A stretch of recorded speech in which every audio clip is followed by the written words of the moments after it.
সংসদে সরব আম আদমি পার্টির সাংসদ সঞ্জয় সিং বলেন, এটি বিজেপির সংসদ নয়, এটি আমাদের সকলের সংসদ।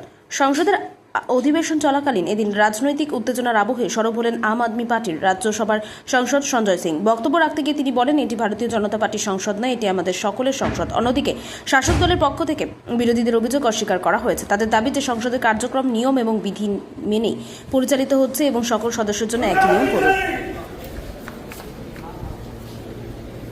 यहाँ खड़ा होने से कैसे रोका आपने? यह भारतीय जनता पार्टी का साधन नहीं है,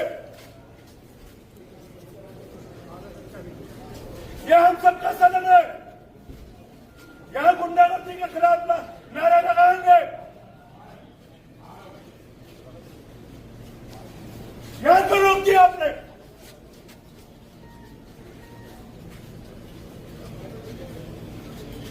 प्रधानमंत्री जवाब